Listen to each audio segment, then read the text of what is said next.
उपमंडल पांवटा साहिब में 76वें गणतंत्र दिवस मनाया गया है। अब आपको बता दें कि एसडीएम गुरजीत सिंह चीमा ने तिरंगा झंडा फहराया और पुलिस गार्ड की सलामी ली। स्कूल की छात्राओं ने राष्ट्रीय गान के समेत देशभक्ति कार्यक्रम प्रस्तुति दी। वहीं एसडीएम पांवटा साहिब ने अपने संबोधन में कहा कि 26 जनवरी का दिन हर भारतीय के लिए बेहद खास होता है। यह दिन भारतीय नागरिकों की लोकतांत्रिक रूप से अपनी सरकार चुनने की शक्ति को दर्शाता है और इसके साथ ही भारत के इतिहास में यह दिन कई तरह से महत्वपूर्ण है।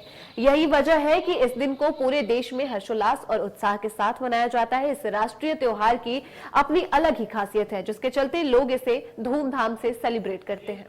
अपनी विरासत को भी सुरक्षित रखना है। विरासत और विकास का आदर्श वाक्य इसलिए अधिक महत्वपूर्ण हो जाता है क्योंकि विकास की अंधी दौड़ में विरासत को संभालना नई पीढ़ी का ही दायित्व होता है। किसी भी राष्ट्र का विकास मात्र उसकी राजधानी तक सीमित नहीं होता। देश का प्रत्येक नगर, गांव, कस्बा, गली, मोहल्ला अपनी उपलब्धियों से देश के उत्थान में अपना योगदान देता है। इसके लिए व्यक्तिगत योगदान आवश्यक है। व्यक्तिगत रुचि, क्षमता, योग्यता और प्रतिभा का सामूहिक योगदान क्षेत्र विशेष का उत्थान करता है। गुरु की नगरी पांवटा साहिब एक ऐतिहासिक नगर है। इसका समुचित विकास, सुरक्षा व्यवस्था, इसका पवित्रता, सौंदर्यकरण हम सबके व्यक्तिगत योगदान पर निर्भर करता है। प्रत्येक नागरिक अपने अपने कर्म क्षेत्र में निष्ठापूर्वक अपने कर्तव्य का पालन करता है तो उसे देश सेवा ही कहा जा सकता है। हमारे सैनिक सीमाओं पर देश की रक्षा करते हैं, जिसके कारण दुश्मन शक्तियों से हमारे देश को सुरक्षित रहता है।